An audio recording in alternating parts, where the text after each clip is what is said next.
Hello friend, आप सभी का स्वागत है। आज मैं भारत के प्रस्तावना से महत्वपूर्ण प्रश्न उत्तर लेकर आई हूँ, जो कि सभी परीक्षाओं के लिए महत्वपूर्ण है। चलिए स्टार्ट करते हैं।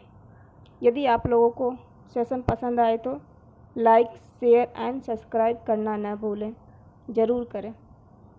चलिए स्टार्ट करते हैं आज का पहला क्वेश्चन।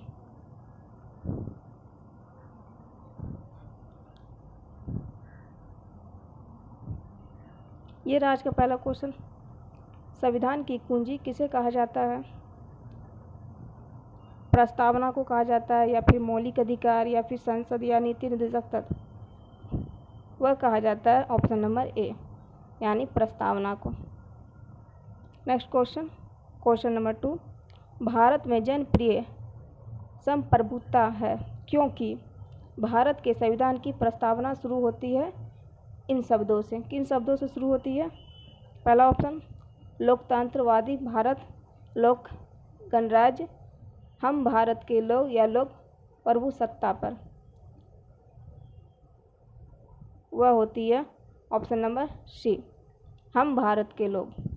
हम भारत के लोग शब्दों से ही प्रस्तावना शुरू होती है। भारत की संविधान की प्रस्तावना शुरू होती है हम भारत के लोग से। Next question number 3। संविधान के अंतर्गत भारतीय लोकतंत्र के आदर्शों को हम कहाँ देख सकते हैं? आदर्शों को हम कहाँ देख सकते हैं? वह देख सकते हैं ऑप्शन नंबर बी, प्रस्तावना में। संविधान के अंतर्गत भारतीय लोकतंत्र के आदर्शों को हम प्रस्तावना में देख सकते हैं, तो क्या होगा? ऑप्शन नंबर बी होगा। नेक्स्ट क्वेश्चन, भारत की संप्रभुता किसमें निहित है? किसमें निहित है? भारतीय संसद में, राष्ट्रपति में, प्रधानमंत्री में, या फिर भारत की जनता में? तो वो निहित है ऑप्शन नंबर डी, भारत की जनता में। Option number D. Next question number 5। भारतीय संविधान की प्रस्तावना में देश का कौन सा नाम उल्लेखित है? कौन सा नाम उल्लेखित है? ऑप्शन नंबर ए, भारत और Bharatvarsh, option number B, Bharat और हिंदुस्तान, या फिर ऑप्शन नंबर सी, भारत और इंडिया, या फिर ऑप्शन नंबर डी, हिंदुस्तान और भारतवर्ष। तो वो उल्लिखित है ऑप्शन नंबर सी, भारत और इंडिया। भारत और इंडिया जो है भारतीय संविधान की प्रस्तावना में देश का नाम उल्लेखित है। Option number C. Next question number 6।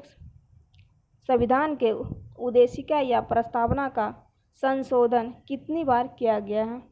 कितनी बार किया गया है? 3 बार, 2 बार, 1 बार, या फिर संशोधन नहीं किया गया है? तो वो किया गया सिर्फ 1 बार। ऑप्शन नंबर सी, संविधान के उद्देशिका या प्रस्तावना का संशोधन 1 बार किया गया है अब तक। Next question number 7। भारतीय संविधान की प्रस्तावना में परिवर्तन किस संशोधन अधिनियम में किए गए हैं? वह किए गए हैं, पहला ऑप्शन, 36वां संशोधन अधिनियम 1975, 40वां संशोधन अधिनियम 1976, 42वां संशोधन अधिनियम 1976, या फिर 44वां संशोधन अधिनियम 1978। वह किया गया ऑप्शन नंबर सी, यानी कि 42वां संशोधन अधिनियम 1976 को, जो कि भारतीय संविधान की प्रस्तावना में परिवर्तन संशोधन अधिनियम में किए गए हैं, यानी कि 42वां संशोधन अधिनियम 1976 में किए गए हैं। Next question number 8। भारत के संविधान की प्रस्तावना में समाजवादी, धर्मनिरपेक्ष एवं एकता और अखंडता शब्दों को किस संशोधन द्वारा जोड़ा गया है? ऑप्शन नंबर ए, 41वें संशोधन द्वारा, या फिर ऑप्शन नंबर बी, 42वें संशोधन द्वारा, या ऑप्शन नंबर सी, 44वें संशोधन द्वारा, या फिर ऑप्शन नंबर डी, 52वें संशोधन द्वारा। वह जोड़ा गया ऑप्शन नंबर बी, यानी कि 42वें संशोधन द्वारा। नेक्स्ट क्वेश्चन, भारतीय संविधान के किस भाग में स्पष्ट रूप से घोषणा की गई है कि भारत एक धर्मनिरपेक्ष राज्य है? जो कि भारत एक कैसा राज्य है? धर्मनिरपेक्ष राज्य है। तो वह किया गया ऑप्शन नंबर ए राज्य के नीति निर्देशक तत्व या फिर मौलिक अधिकार या फिर संविधान की प्रस्तावना या फिर संविधान की 8वीं अनुसूची। तो वो किया गया संविधान की प्रस्तावना में, जो कि भारतीय संविधान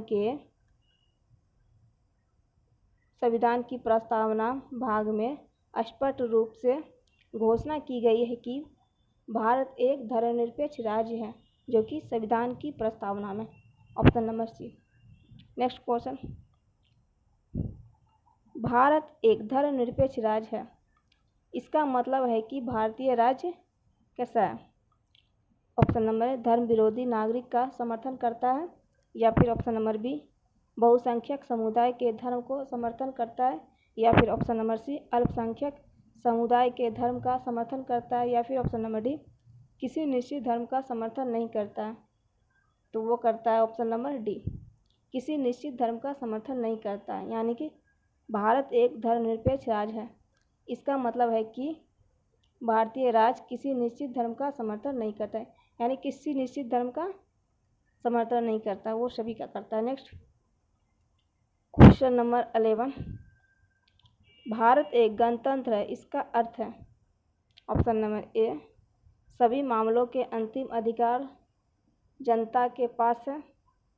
ऑप्शन नंबर बी भारत में संसदीय शासन व्यवस्था है, या फिर ऑप्शन नंबर सी भारत में वंशानुगत प्रमुख नहीं है, या फिर ऑप्शन नंबर डी भारत राज्यों का एक संघ है। तो इसका अर्थ क्या? ऑप्शन नंबर सी, यानी कि भारत में वंशानुगत प्रमुख नहीं है, जो कि भारत एक गणतंत्र है, इसका अर्थ यही है, जो कि भारत में वंशानुगत प्रमुख नहीं है। नेक्स्ट क्वेश्चन, क्वेश्चन नंबर 2 प्रस्तावना का वह प्रावधान जो सभी वयस्क नागरिकों को मतदान का अधिकार प्रदान करता है क्या कहलाता है? वह कहलाता है ऑप्शन नंबर ए धर्मनिरपेक्षता, या फिर प्रजातंत्र, या फिर समाजवाद, या फिर गणतंत्र। तो ये कहलाता है ऑप्शन नंबर बी प्रजातंत्र, जो कि प्रस्तावना का वह प्रावधान जो सभी वयस्क नागरिकों को मतदान का अधिकार प्रदान करता है प्रजातंत्र कहलाता है, option number B. Next question, Bharat के संविधान की प्रस्तावना में कितने प्रकार का न्याय, स्वतंत्रता, समानता एवं भ्रातृत्व का सही क्रम में उल्लेख किया गया है? वह किया गया ऑप्शन नंबर ए, यानी कि सबसे पहले किसका किया गया? इसका आंसर होगा ऑप्शन नंबर ए समानता,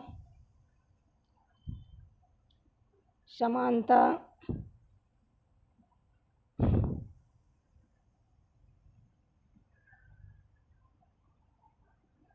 नेक्स्ट क्वेश्चन, प्रस्तावना में किस प्रकार के न्याय की बात की गई है? वह की गई है ऑप्शन नंबर ए सामाजिक, आर्थिक एवं राजनीतिक, या फिर ऑप्शन नंबर बी सामाजिक, धार्मिक, आर्थिक, या फिर ऑप्शन नंबर सी राजनीतिक, धार्मिक, सामाजिक एवं आर्थिक, या फिर इनमें से कोई नहीं। इसका आंसर क्या होगा? तो इसका आंसर होगा ऑप्शन नंबर ए, यानी कि सामाजिक, आर्थिक एवं राजनीतिक। ठीक, प्रस्तावना में सामाजिक, आर्थिक एवं राजनीतिक प्रकार के न्याय की बात की गई है।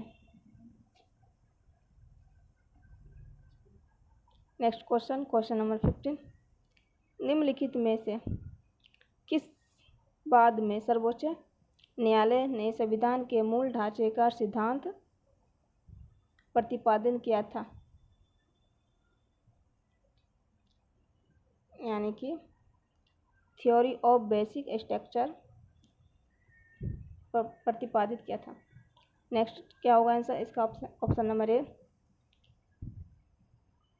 गोलकनाथवाद, option number B A K गोपालनवाद, या फिर ऑप्शन नंबर सी केशवनंद भारतीवाद, या फिर option number D Maneka गांधीवाद।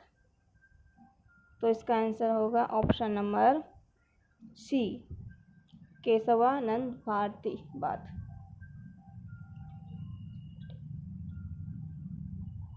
Next,